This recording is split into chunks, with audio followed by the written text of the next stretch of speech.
성도 여러분, 오늘 무슨 마음으로 이렇게 교회에 오셨습니까? 저는 이렇게 말씀을 전하려고 할 때 자주 흥분되고 그리고 빨리 뵙고 싶고 또 이 예수님에 대해서 설교할 생각하면 막 기분이 좋고 또 그로 인한 또 이적도 일어나기를 굉장히 바라고 있습니다. 또 내일도 우리 오살리 기도원에 가는데 제가 원래 그 단체에는 가입도 되어 있지 않는데 와서 설교 좀 해달라고 자꾸 그래서 어쩔 수 없이 제가 또 이번에 갔는데요. 이제 이거 또 갔기 때문에 다른 단체에 있는 목사님이 또 저한테 바로 전화할 겁니다. 제 단체는 무시해서 안 옵니까? 또 이러고 아주 그러는데 왜 또 가려고 했냐? 가서 좀 한번 마귀와 싸우면서 병도 고치고 좀 그러한 것에 관해서 우리 한번 강하게 해보고자 하는 마음으로 제가 가기로 작정했고 또 지금도 막 기대되고 지금 오늘 이 시간도 제가 얼마나 기대되는지 모릅니다. 그래가지고 머리도 어제 쫙 깎고 왔고 또 그리고 여기 뭐 안 바르면 허연 뭐가 이렇게 보인다나 그러니까 꼭 바르라고 해서 오늘은 또 안 그러면 혼날까봐 다 바르고 너무 발라갖고 여기가 반짝반짝해서 또 휴지로 여기는 또 코는 또 닦고 그러고 나왔습니다. 그래서 오늘 우리 예수님의 그 귀한 은총이 이 시간 우리들에게 임하여져서 우리들도 그 예수님이 우리를 향한 그렇게 아름답고 그렇게 감사하고 그렇게 사랑스럽고 그렇게 따스한 마음이 있는가 오늘 깨닫는 귀한 시간 되기를 진심으로 바랍니다. 성경에 사복음서라는 게 있습니다. 마태, 마가, 누가, 요한 복음을 사복음서 혹은 그냥 복음서라고 합니다. 복음서란 복음이란 무슨 말이냐면 예수님에 관한 것이 복음입니다. 그래서 하나님이 사람을 사랑해서 그의 아들 예수님을 보내주셔서 그를 믿는 자마다 멸망치 않고 구원 얻게 하는 그 사실, 그 사건, 그 내용이 그 예수님이 행한 행적을 기록한 게 복음서예요. 그럼 우리 성도님들은 복음서에 나와 있는 예수님의 행적 중에 기적들이 정말 많아요. 정말 예수님은 뭐 기적을 수없이 많이 행하셨으니까요. 그런데 그 기적 중에 우리 성도님들이 이렇게 생각하시건데 뭐 어떤 기적이 가장 나에게서는 크고 내 생각으로 위대하고 중요하고 영향력이 있고 감동을 주는 기적이라고 이렇게 생각하십니까? 그래서 제가 이것도 역시 AI를 이용해서 5대 기적을 한번 좀 말해줘 봐라 라고 했더니 역시 빈틈없이 곁길로 안 가고 성경이 말하고자 하는 그 정통성에 대한 정통성에 근거한 답을 줬어요. 그런데 이것이 가장 큰 기적일 것 같아요. 제가 지금 인용하는 것은 제미나이라고 하는 것에서 인용한 것을 그냥 순서대로 한번 나열해 보겠습니다. 첫 번째 기적이 뭐냐? 예수님의 기적 중에 제일 큰 기적은 뭐냐? 그분이 죽었다가 살아났다는 거라는 것입니다. 근데 이거는 사실입니다. 왜냐하면 바울 사도는요, 만약 우리에게 부활이 없다면 우리는 여지껏 믿었던 모든 것이 헛것이다 그랬어요. 아예 우리의 신앙은 없는 것과 같다 라고 이렇게 생각한다는 거예요. 그렇게 성경에 아주 기록이 되어 있습니다. 그리고 부활이 왜 그렇게 가장 중요한 사안이냐면 예수님이 오신 목적이 우리 그의 백성들의 죄를 씻겨주시고 죄를 위해서 대신 죽어주실 우리의 죄를 없애주시고 우리를 구원해 주실 분으로 오셨다 이 말이죠. 그런데 죄로 인한 권세, 그 사탄으로부터 왔는데 그 죄는 사탄의 권세예요. 그 권세로 말미암아 우리가 죽음에 이르게 된 것이죠. 그러므로 그 우리의 죽음의 문제를 해결하기 위해 오셨다 이 말이죠. 그러기 위해서 그분이 죽었다가 살아나심으로 인해서 마귀의 권세가 이긴 듯 했는데 완전히 이제 져버린 것이죠. 죽음이 예수님을 믿는 사람에게, 예수님에게 전혀 효력이 없는 영향력을 미친 거예요. 기독교의 가장 근간이 되는 것이 뭐냐? 부활. 부활은 뭘 말하냐? 죄가 용서함 받고 씻김 받고 없어져서 천국 갈 수 있다. 그것이 기독교 사상이니까 예수님이 돌아가신 지 3일 만에 부활한 사건입니다.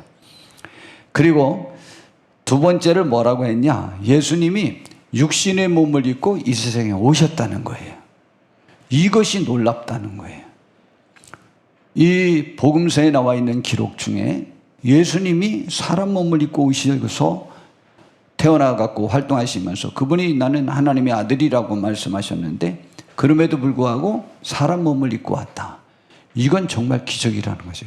이거는요, 제가 하도 급해서 지금 빨리 먼저 말하고 가야 되겠어요. 뒤에 것도 다 마찬가지지만 지금 이 예수님의 기적은 제가 만약 전 세계에 있는 모든 책을 다 읽었다면, 종교서적을 다 읽었다면 제일 관심 있는 내용이 뭐였다고 제가 전에 말씀드렸죠.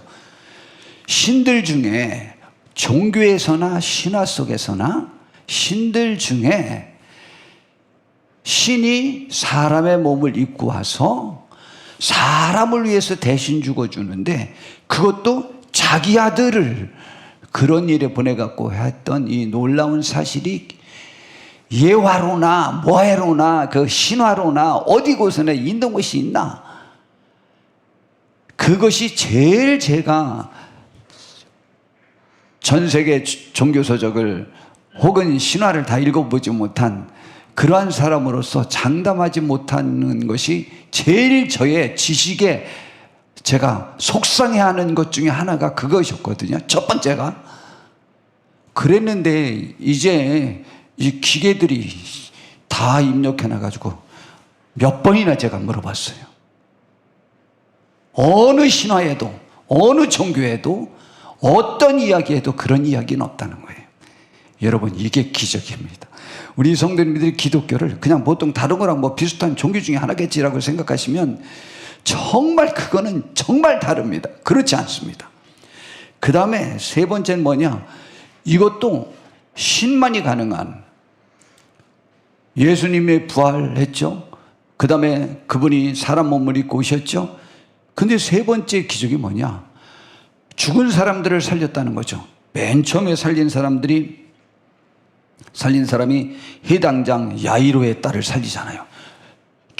바로 예수님을 부르러 갔는데 아파서 거기 집 앞에 도착했더니 바로 죽었어요. 그래서 하인들이 나와가지고 회장장님, 지금 따님이 죽었습니다. 이제 안 오셔도 될 것 같아요. 그 회장장이 그래서 그 말을 이렇게 나와서 이렇게 하는데, 그런데 그 예수님이 염려하지 마라. 그래가지고 가서 살려냈잖아요. 그 다음에 나인성 과부의 또 그 외아들을 또 살리잖아요. 야, 그 장면은 진짜 석가모니 부처님의 그 장면하고 너무 대비가 되면서 제가 막 희열을 느꼈던 장면이라고 그랬잖아요. 와, 상여가 나가는데 세우라고 그래 놓고 일어나거라 하고 깨워서 살리지. 그 어머니에게 주잖아요. 멋진 분. 죽은 지 4일이 지난 나사로를 살려냅니다. 이것 때문에 예수님을 더 죽여야 되겠다고 바리새파 사람들이, 유대인들이 생각해서 저 나사로까지 죽이고 예수님도 죽이자, 이렇게 계획하게 된 사건입니다. 죽은 자를 살리는 사건이에요. 이걸 세 번째 날이었어요. 그 다음에 네 번째가 뭐냐? 오병이어의 기적이죠. 이거는 오병은 다섯 오자, 병은 떡병자, 이어는 두이자, 어는 고기어자예요. 그래서 오병이어. 오늘 우리가 살펴보려고 하는 주제가는 칠병이어입니다. 이걸 가지고 5,000명을 먹였죠. 여자와 어린아이를 제외한 5,000명이니까 그 인원은 좌우지간,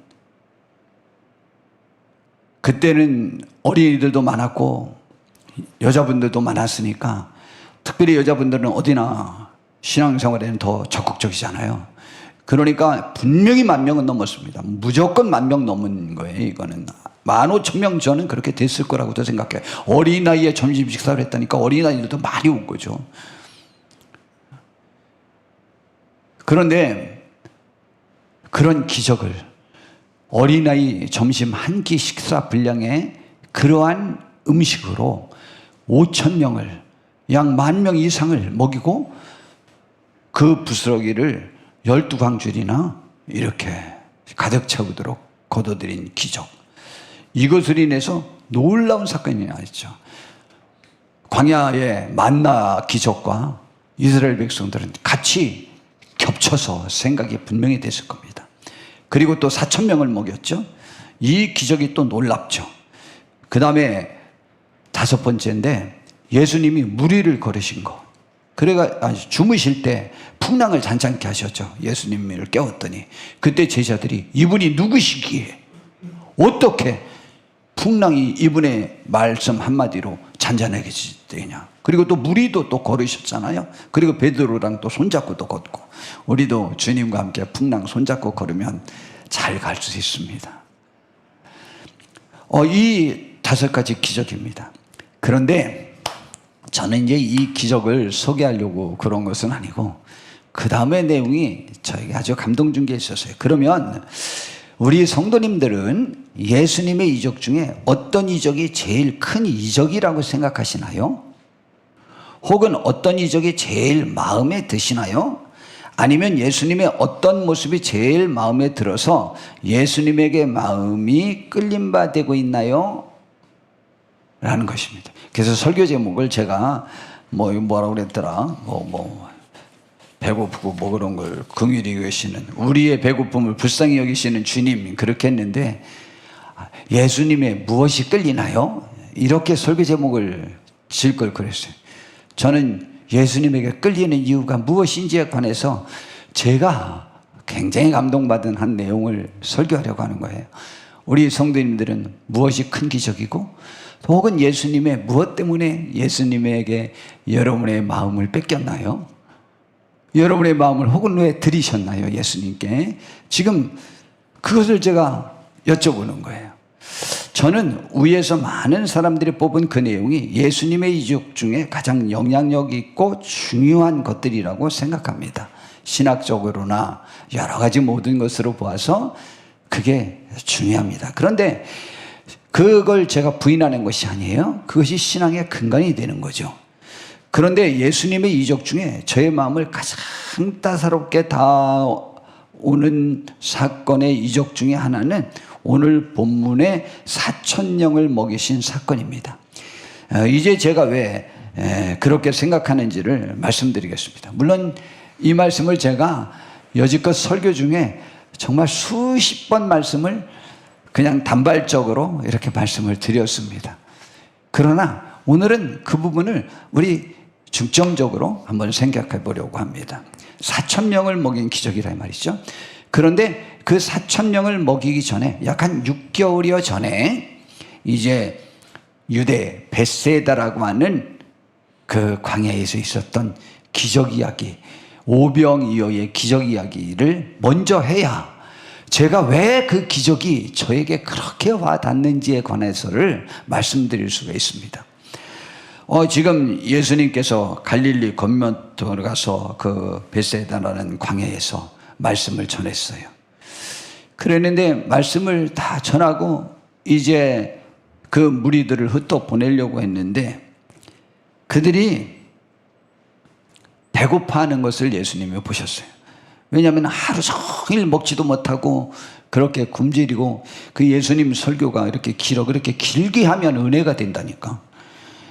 하루 종일 하니까 그냥 안 떠나고 한 10,000명이 다 설교 들었어요. 그거야 예수님이 설교 잘해서 그러시지. 뭐 그럴 수도 있겠지만 지금 예수님이 오시면 아마 인류가 별로 안 좋아할 것 같은 생각도 있어요. 지금 저희 교회 상황 보니까 예수님 같이 우리 남편들이 아내들이 살았다가는 잘못하면 이혼하자고 대들 분들 많을 것 같은 것 보니까 지금 예수님이 오시면 안 먹힐 것 같으니까 2000년 전에 오셔서 우리들로 가서 대신 복음 전하라고 그러신 것 같아요. 여하튼 그냥 하루 종일 말씀을 전하셨는데 그들에게 뭔가 좀 먹이고 싶었던 거예요. 저들에게 좀 먹이고 싶은데 그랬더니 거기 빌립이 하는 말이 계산이 얼마나 빠른지 벌써 착 계산해가지고 어이구 이 사람들 다 먹이려면은요 떡을 200데나리온 이상 어치 이상 사야 되는데 굉장히 많은 거죠. 200데나리온이면 한 데나리온이 하루 품삯인데 그런데 그것보다 더 중요한 것은 어디서 준비할 것도 없습니다. 떡집이 여기 부근에 갑자기 그렇게 배달해 줄 것도 있고 쿠팡도 거기 없었잖아요. 그때 거기에는. 그래가지고 그랬어요. 그랬는데 안드레는 참 그때마다 좀 이렇게 계산이 빠르지 않고 이렇게 좀 약간 엉뚱하게 작은 것이라도 이렇게 뭔가 좀 예수님께 이렇게 하는 그 작은 일이든 큰 일이든 이렇게 좀 먼저 이렇게 나서서 하는 좋은 참 습성이 있어요. 그런데 이 안드레가 여기 어떤 어린아이가 보리떡 5개와 물고기 2마리가 있습니다. 너희 중에 뭐가 있느냐 그랬더니 그랬더니 예수님이 그러냐? 전부 무리 지어서 한 50명씩 이렇게 앉도록 해라. 그리고는 그 떡과 그 물고기 2마리를 축사하셨어요. 그랬더니 그 5개와 2개였던 것이 그냥 계속 늘어나가지고 그들을 다 먹고 예수님께서는요, 일부러 거둬들이라고 했을 거예요. 그 기록에 남기려고. 그랬더니 12광주리. 그랬더니 요한복음 6장에 보니까 이 사건을 보고 난리가 났습니다. 이 사건을 14절에 보니까 그 사람들이 예수께서 행하신 이 이적을 보고 말하되 이는 참으로 세상에 오실 그 선지자라 메시아라 이 말이죠. 모세가 죽기 전에 이런 예언을 했거든요.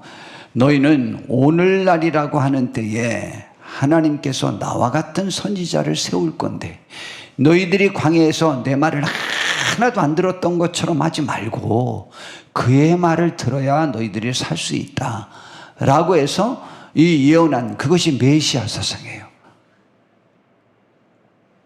근데 그 예수님, 이스라엘 백성들은 그 메시아를 생각하고 있거든요. 바로 그 선지자다. 이야, 우리가 기다렸던 그 선지자가 이분이 맞다. 그러니 메시아가 오시면 우리를 모세처럼 해방시키고 또 다시 오실 메시아는 영원토록 우리나라에 왕노릇할 것이라고 했으니까 로마에서 해방시켜 줄 분이 이분인가 보다 하고 그 예수님을 억지로 붙들어 임금으로 삼으려는 줄을 아시고 그 뜻이 없음을 하는 것은 우리 어떤 대통령처럼 그런 말 하면 안 돼요. 내가 지금 안 한다고 그러면 나와 함께 하는 사람들이 가만히 있겠냐. 다시 또 5.16과 같은 사태가 또 벌어지게 하려고 그러느냐. 이야, 나 그 말 내가 정말 두고두고 그 말을 저는 잊을 수가 없어요. 여하튼 예수님은 마음이 없으면 제자들을 먼저 흩어야 돼요. 제자들 너희들은 배 타고 넘어가라. 그리고 혼자 남아서 무리를 흩으시고 산으로 가서 혼자 기도하셨어요. 아무도 자기 측근에 열렬 베드로 같은 사람이 있어서는 안 돼요. 먼저 호수 건너편으로 가게 하고 그렇게 흩으셨습니다. 이야, 그 다음에 거기에 있었던 무리들이 예수님 쫓아다니면 행제할 것 같다고 생각돼서 그 다음에 이제 예수님을 찾아서 여기저기 막 다니다가 드디어 이제 호수 건너편에서 예수님을 만났어요. 이 6장에 오병이어 사건이 나오고 그 다음에 바로 6장 그 26절에 보니까 25절에 그 바다지만은 이스라엘 나라들은 그 갈릴리 호수를 갈릴리 바다라고도 하거든요. 그 바다 건너편에서 예수님을 만나가지고 아유 라비요 언제 여기 오셨나이까? 우리가 너무 많이 찾았습니다. 그래서 반갑게 그랬더니 예수님이 설교를 잘 못하셔요. 이렇게 설교하면 안 돼. 이렇게 설교하면은요 정말 5천 명이 한 명도 안 남고 다 떠나버렸어요. 뭐라고 말씀하셨냐면 그렇게 반갑게 예수님 여기 계셨네요. 언제 여기 오셨습니까? 하고 막 반갑게 했더니 예수님께서 요한복음 6장 26절에 내가 너희에게 이르노니 너희가 나를 찾는 것은 표적을 본 까닭이 아니고 떡을 먹고 배부른 까닭이로다 그랬어요. 표적을 본 까닭이 아니라는 것은 그 표적을 보고 이분이 어떤 분에게 이런 일을 행했을까라고 하는 데에 관심이 있는 것이 아니고 먹고 배부른 것 때문에 또 먹으려고 먹고 싶어서 예수님을 쫓아왔다는 거예요. 그렇게 직선적으로 하면 안 되지, 그죠?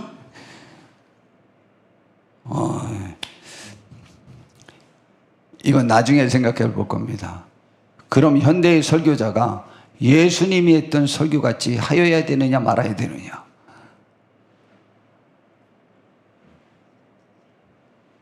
그러면서 말씀하시기를 썩을 양식을 위하여 일하지 말고 영생하도록 있는 양식을 위하여 하라. 이 양식은 내가 인자가 너희에게 주리니 나는 인자는 아버지 하나님께서 그런 것을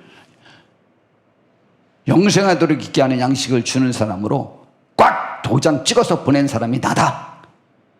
그리고 63절에 아주 유명한 말이죠. 살리는 것은 영이니 육은 무익하니라. 내가 너희에게 이른 말은 영이요 생명이라 그랬어요. 그랬더니 66절에 결과가 그때부터 그의 제자 중에서 많은 사람이 떠나가고 다시 그와 함께 다니지 아니하더라. 그들도 제자였대요. 예수님을 쫓아다니던 제자. 그런데 67절에 예수께서 12제자에게 이르시되 많이 떠난 게 아니고 다 떠난 거예요. 오병이어 때문에 쫓아온 사람들은 한 명도 안 남고 정말 한 명도 안 남고 다 떠나버렸어요. 12명만 남았어요. 혹시 그들 중에 몇 명 남고 싶은 사람도 있었겠죠. 근데 남이 다 가니까 같이 갔겠죠. 그때 난 예수님께 있을 거야 하고 남는 사람이 더 좋은 겁니다. 예수께서 12제자에게 이르시되 너희도 가려느냐? 그랬더니 시몬 베드로가 대답하되 주여 영생의 말씀이 주께 있사오니 우리가 누구에게로 가오리까? 우리가 주는 하나님의 거룩하신 자인 줄 믿고 알았사옵나이다. 예수님처럼 설교해도 남을 사람은 남네요. 5천 명은 떠나고 12명은 남았습니다. 그런데 제가 왜 이 사건을 먼저 말하느냐? 그 다음 오늘 본문을 살펴보려고 하는 거예요. 그 약 6개월이 지났어요. 6개월이 지나서 약 한 6개월 전후가 지났는데 지금은 지역이 좀 달라요. 어디냐? 이 베세다 광야는 이스라엘 땅이요. 그 다음 이 땅은 이방 땅에서 이적을 행합니다. 두로와 시돈 지역에서. 그런데 그 무렵에 큰 무리가 있어 먹을 것이 없는지라. 큰 무리가 또 있는데 먹을 게 없어요. 그래서 예수께서 제자들을 불러 이르시되 내가 무리를 불쌍히 여기노라. 그들이 나와 함께 있은지 이미 사흘이 지났으나 또 먹을 것이 없도다. 지금 6개월 전의 그 데자뷰가 실화로 지금 현실로 닥쳐졌다니까요. 6개월 전에 5천 명을 먹였는데 예수님이 살리는 건 영이니 또 다른 것은 다 무익하니 또 떡을 구하지 말고 이런 말씀을 하셔서 기분 나빠서 다 떠났는데, 그래서 이제 떡은 다시 안 줄 것 같았던 예수님이 그때 왜 갑자기 불쌍히 여겨노라 이들을, 그들이 나와 함께 있으니 이미 사흘이 지났으니 먹을 것이 없다 그랬어요. 만일 내가 그들을 굶겨 집으로 보내면 길에서 기진할 것 같다. 그 중에는 멀리서 온 사람도 있느니라. 그래서 내가 마음이 아프다. 저들을 좀 먹여주고 싶다. 6개월 전에 그런 거 구하러 나 쫓아오지 말라고 그래서는 안 된다고 해놔가지고 한 명도 안 남고 다 쫓으신 분이 지금 또 시행착오를 또 하시려고 또 그러시네. 자, 그랬단 말이죠. 그러자 제자들이 말했습니다. 이 광야에서 떡을 얻어 어디서 떡을 얻어 이 사람들로 배부르게 할 수 있으리까? 참 신기하죠. 아니 6개월 전에 그런 기적을 봤는데 이번에 또 그렇게 하실래나? 이런 기대감을 한 번이라도 표하면 되는데 까마득히 있고 또 부닥치니까 또 못 믿는 거예요. 뭐 이것도 다 나중에 말씀드릴게요. 오늘은 그 주제가 아니니까. 자, 그 다음에 그러면서 어디서 배부르게 이 떡을 구하냐 이 말이죠. 그래서 예수님께서 물어봤습니다. 너희에게 떡 몇 개나 있느냐 그랬더니 7개입니다. 7개. 그러냐? 역시 똑같이 축사하시고 전부 땅에 앉게 하고 축사하시고 그 떡을 나눠주게 했어요. 그리고 물고기 2마리가 있대요. 2마리. 여기는 2마리라고도 안 하고 2마리니까 3마리였을 수도 있어. 3마리. 2~3마리. 하여튼 2마리 있는 걸 가지고 또 해서 또 나눠줬어요. 먹고 난 다음에 그것을 거두라고 했더니 여기에는 7 광주리. 와, 이렇게 굳었어요. 앞에는 12바구니인데 여기는 광주리예요. 이방 나라가 쓰는 그 광주리 바구니에 대한 표현이 달라서 유대인이랑. 그래서 이렇게 표현이 달랐는데 그렇게 다 먹이고 난 다음에 또 기쁘게 제자들과 함께 달마누다 지방으로 가셨다. 그랬단 말이죠. 저는 어디에 꽂힌 거냐? 1절에 그 무렵에 이 또라는 게 왜 나왔는지 알아요? 이것은 오병이요. 바로 마가복음 지금 우리가 8장을 봤는데 6장에 오병이어 기적이 나오거든요. 예수님의 기적 중에 사복음서에 전체 기록된 것이 오병이어의 기적 하나밖에 없습니다. 그만큼 그것이 영향력이 있었던 사건이었는데 그 사건 후에 또 같은 상황이 있었다는 표현이 또라는 표현이죠. 그 무렵에 또 큰 무리가 있어 먹을 것이 없는지라. 그런데 그때 그렇게 말씀하셨던 분이 여기서 왜 일을 행하시느냐 이 말이죠. 이게 이율배반적이고 논리적으로 맞지 않는 예수님의 행위였지 않느냐 이 말이에요. 그런데 저는 이것이 그렇게 좋아요. 너무너무 좋아요. 너무 좋고 막 저로 하여금 어떻게 예수님에 대해서 좋아지고 따스해지고 너무 좋은 막 그런 예수님으로 다가오는 거예요. 너무 인간적이지 않아요? 아니 그게 원칙이다 해놓고도 원칙을 깨는 듯한, 그러나 정확히 보면 원칙을 깨는 것은 아니라는 것이 학자들의 입장입니다. 왜냐하면 그들은 떡 때문에 예수님께 왔기 때문에 그들이 신앙의 가치를 그래가지고는 교회가 올바른 방향으로 갈 수 없겠다는 것이기 때문에 그들을 다 잃더라도 교회가 정제될 필요성이 있다는 것 때문에 요구하셨다고 생각해요. 그러나 여기는 이들은 떡 때문에 온 사람들이 아니에요. 이방 사람들이에요. 굳이 말하면 초신자예요. 완전 초신자. 성경도 잘 모르는 사람. 그러므로 그들에게 복음을 전하기 위한 한 방편을 했는데 그들이 말씀을 사모해서 3일이나, 앞에는 하루였는데 여기는 3일이나, 뭐 가까이에서 왔을 수도 있겠죠. 그러나 4,000명이 모여올 도시가 그 지역에 없었습니다. 그러니까 꽤 먼 데서들 왔겠죠. 낮에 말씀 듣고 어디 가서 잠을 잤는지 모르겠지만은 집에 멀리 갔다가 또 왔더니 3일을 이뤄. 그리고 이제 돌아갈 걸 생각하니까 그들이 멀리서 온 사람도 있으니까 예수님께서 마음 아파한 거예요. 우리는요, 한 번 앞에서 시행착오를 겪은 것은 다시 그것을 행하기에는 굉장히 꺼려집니다. 왜냐하면 또다시 그러한 실패가 생겨날까봐 우리는 두려워하게 됩니다. 나에게 또다시 이 단어로는 영어로 표현하면 딱 좋긴 하더라고요. 리스크가 또 생길까봐 또 나에게 치명타가 또 생길까봐 하기 굉장히 어려운 일인데 예수님께서는 그것을 행하셨어요. 그 상황에 가장 중요한 것이 무엇인가, 또 하여야 될 일은 무엇인가에 관한 것을 행하신 거예요. 전 이 예수님이 너무 좋아요. 왜 그렇게 좋은지 몰라요. 저는 이 말씀을 통해서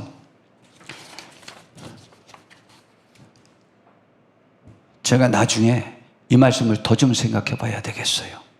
교회는 어떻게 해야 되는지. 하나님을 안다는 사람들 중에서 그렇게 하는 사람들에 대한 반응과 아직 하나님을 모르는 초신자에 대한 반응이 예수님이 달리 적용을 하셨어요. 그리고 순수한 그들의 마음에는 혹시 그런 일이 생긴다고 할지라도 관행에 혹은 자기가 했던 그 관행에도 절대 예속되지 아니하고 본질에 충실한 모습을 볼 수 있었어요. 그러면 성경 전체에서 우리 성도님들은 하나님이 우리에게 말씀하신 성경과 예수님이 하신 모든 것들 중에 어떤 것들이 우리 성도님들의 마음을 잡으셨나요? 요즘 제가 이제 저랑 같이 간혹 와서 기도하시는 분들이 있겠지만 제가 기도하다가 혼자 부르는 찬양이 있습니다. 뭐 그때마다 좀 바뀌는데, 한동안은 주님 내길 예비하시네, 또 그러다가 주님의 이 손을 혹은 예수 이름으로도 하고 뭐 여러 가지 많이 하는데, 또 단골로 꼭 마지막쯤 되면 나오는 것이 있어요. 인내하신 구세주여 하고 탕자처럼. 그래서 여전히 저도 주님이 죄인 부를 때 그래야 내가 나갈 수 있지, 죄 안 진 사람 오라 그러면 항상 못 나갈 것 같은 심정이 제 마음속에 있구나라는 생각을 제가 가졌어요. 주여 주여 내 말 부르사 죄인오라 하실 때에 날 부르소서. 그게 그 찬양을 하면 얼마나 마음에 닿는지 몰라요. 그리고 또 뭐가 닿느냐, 탕자처럼 방황할 때. 그래서 오늘 가사만 띄워드리고, 우리 경희가 또 반주 잘 못하잖아. 은경이는 더 못하더라고, 지난주에 하는 거 보니까. 그렇게 반주를 못하면 어떡해. 그래서 제가 혼자 그냥 찬양할 거예요. 저는 그래서 이 사람 김병기라는 사람이 있었더라고요. 그래서 이분이 누군가 제가 이제 찾아볼 거예요. 이야, 이 가사가요 저의 마음을요 매일 울려요. 어젯밤에도 울려도 어젯밤은 이거로만 주로 많이 울렸어요. 탕자처럼 방황할 때도, 탕자가 누군지 알죠? 그 아버지한테 유산 미리 달라고 이런 불효자식 어디 있어 진짜. 그래놓고 둘째 아들이 반을 가지고 와서 다 탕진하고 돌아왔는데, 그때 아버지는 그 아들이 돌아오길 나가는 날부터 기다리기 시작해서, 그가 아버지, 나는 하늘과 아버지 앞에 죄를 졌으니 나는 아버지 아들이라 일컬음을 받을 자격이 없으니 품꾼의 하나로 받아주세요. 그랬는데도 그냥 그 냄새나는 그 거지 노숙자보다 더 어려. 그냥 그 아들을 품에 안고 입 맞추고 반지 끼워주고 새옷 입혀주고 새신 신겨주고 쉬는 권위, 종이 아니고 아들이라는 자윤이라는 표시이기도 한데 신도 신겨주고, 큰형이 막 너무 화가 나서 따지는데도 불구하고 그냥 형의 의견을 다 무시하고 그를 위한 잔치를 베풀고 그러잖아요. 탕자처럼 방황할 때도 애타게 기다리는 부드러운 주님의 음성이, 그 다음 표현이 저를 완전히 사로잡은 거예요. 내 마음을 녹이셨네. 그 부드러운 주님의 음성이, 그 아버지처럼 그 음성이 내 마음을 녹이셨네. 그러면서 오 주님 나 이제 갑니다. 날 받아주소서. 이제는 주님만 위하여 이 몸을 바치리다. 두 번째 가사는 또 뭔지 알아요? 우리가 또 잘 아는 겁니다. 불순종한 연화같이도 지가 하나님보다 의롭다고 생각하잖아. 그래갖고 자기 나라를 괴롭힌 니느웨, 그 아시리아의 수도 니느웨 그 백성들에게 가서 40일 후에 너희들이 회개 안 하면 불로 전부 심판한다고 전해라. 요나가 하나님 속셈 다 알아요. 마음이 통하는 사람이에요. 둘은 가면 100% 회개하고 회개하면 100% 용서할 거다. 그러면 저 왼수들 죽는 꼴을 내가 못 보지? 그럼 내가 딴 데로 도망가면 40일 후엔 죽겠지? 이 계산하고 가다가 고레베 속에 들어가서 죽게 되니까 회개했잖아요. 근데 그 기도를 들어주셨어요. 산 뿌리까지 내려갔대잖아요. 바다 가장 깊은 곳에 들어갔다고 자기는 생각했어요. 지옥 같은 곳, 세월이라고 표현하잖아요. 와, 그런데 불순종한 연하같이도 방황하던 나에게 부드러운 따뜻한 주님의 손길이 또 내 손을 잡으셨네. 이 표현 참 내 손을 잡았네. 그분이 잡았지만 나도 그분을 잡은 거 아니에요. 그 따뜻한 주님의 손길이 나를 잡아줬다. 그래서 나는 이제 생명 바친다 그분에게. 3절은 그 음탕한 저 고멜과 같이도 호세아 선지자의 아내예요. 일부러 하나님께서 가장 음란한 여자를 선택해서 아내를 삼으라고 그랬어요. 자녀 셋 낳는데 그 다음부터 가서 바람을 피는데 몇 번이나 가서 바람을 피는 거예요. 그런데요, 바람 피는데요, 그 상대편 남자에게 배상금을 주고 자기 아내를 사와요. 이런 세상 억울한 일이 반대로 해야지. 근데 뭐 고멜이 나가서 그렇게 됐으니까. 그런데 음탕한 저 고멜과 같이 방황하는 나에게 너그런 주님의 용서가 또 내 마음을 녹이셨네. 이렇게 내 마음을 녹이셨네, 내 마음을 잡으셨네, 내 마음을 녹이셨네. 우리 성도 여러분, 주님은요, 오늘 이 시간 우리가 탕자처럼, 요나처럼, 고멜처럼 그렇게 방황하고 힘들어하는 삶을 살고 있는데도 불구하고 우리를 기다리고 너그럽게 너그러운 음성으로 따뜻한 손길로 우리를 잡아주시는 그 주님. 그러면서 이 찬양 중에 뭐에 제가 제일 힘이 들어갔었는지 매번 오 주님 나 이제 갑니다. 날마다 돌아가야 돼.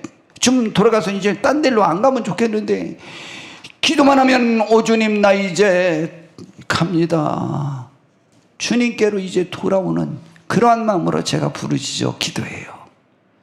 주님은, 저는 성경에 가르쳐 주시는 하나님, 그 주님이 이런 분이라는 것, 이것이 저를 녹이셨어요. 그래서 저는 그분 손 꼭 잡고 함께 가려합니다. 그래서 우리 한번 제가 찬양을 할 때 우리 같이 그냥 제 박자에 제 음에 그냥 맞춰서 함께 해보시길 바랍니다. 당자처럼 방황할 때도 애타게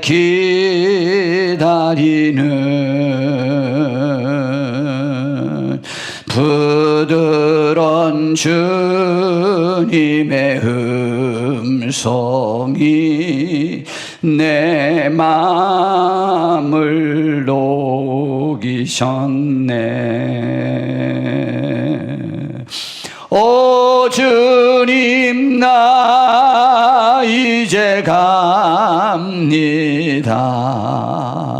날 받아 주소서. 이제는 주님만 위하여 이 몸을 바치리다. 불순종한 연하와 같이도 방황하던 나에게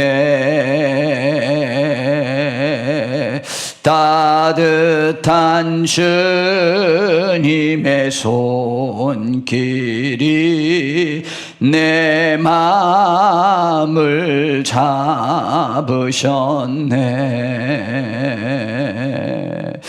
오 주님, 나 이제 갑니다. 날 받아 주소서.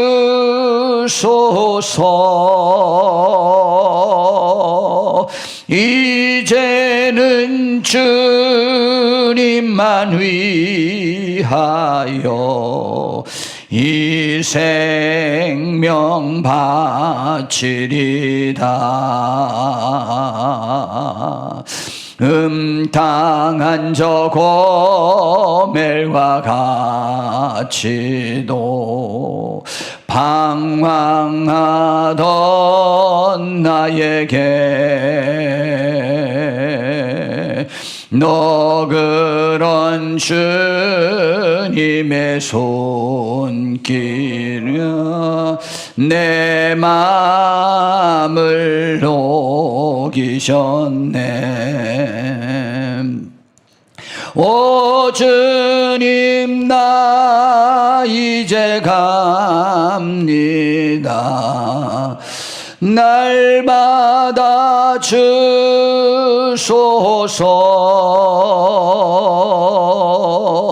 이제는 주님만 위하여 죽도록 충성하리. 우리 오늘 이 찬양, 오늘 말씀 생각하면서 우리 하나님 앞에 잠깐 기도해 보도록 하겠습니다. 우리 주님은 오늘 이 시간 우리를 손잡아 주길 원합니다. 왠지 모르게 저는 찬양할 때 주님께 이 죄인이 돌아갑니다라는 찬양이 왜 마음에 닿고 왜 매번 이 찬양을 하는지, 인내하신 구세주여가 저의 왜 찬양이 되는지 우리는 매번 그런 것이 하나님 앞에 죄송하고 마음 아프죠. 그런데 그 주님이 그래도 붙잡아 주신다니까. 그분이 저의 마음을 붙잡아 주시고 녹이셔서 저도 그분의 손 붙잡고 가려고 합니다. 우리 이 찬양 다시 한 번만 제가 틀어줄 테니까 우리 찬양 나오는 동안에 우리 조금만 기도하고 제가 기도해 드리겠습니다. 하나님 아버지, 오늘 이 시간 우리는 주님의 손길이 좋아서 나왔습니다. 주님, 우리는 매번 하나님 앞에서 부족하고 죄인된 모습을 보이고 있습니다. 그런데 하나님, 그럼에도 불구하고 주님이 우리를 붙잡아 주시고 우리를 기다려 주시고 부드럽게 또 사랑의 손길로 우리를 붙잡아 주심을 감사드립니다. 하나님 아버지여, 도와주시옵소서.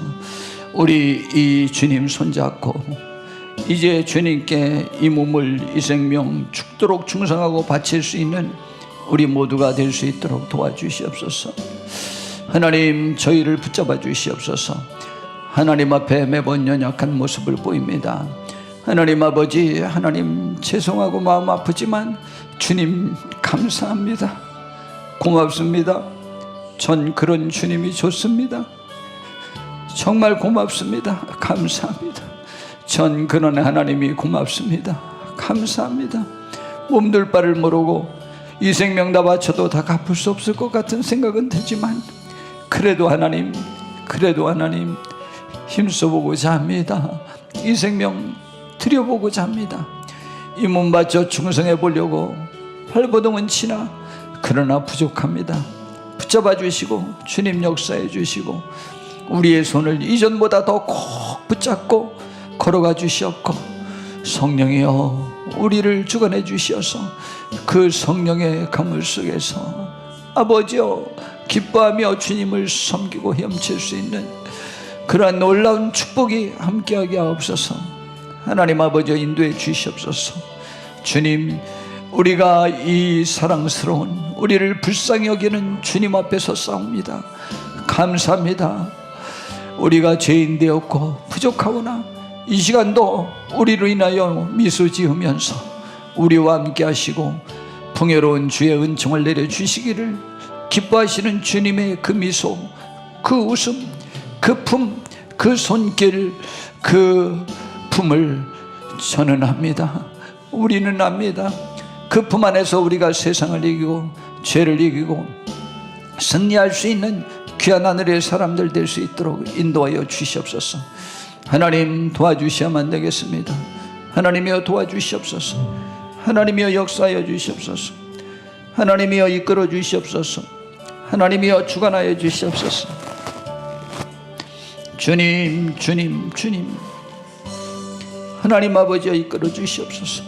아버지 인도하여 주시옵소서. 주여 우리 성도님들 위로해 주시고 힘을 주시고, 주님 때문에, 주님 때문에, 주님 때문에 다시 일어날 수 있도록 인도하여 주시옵소서.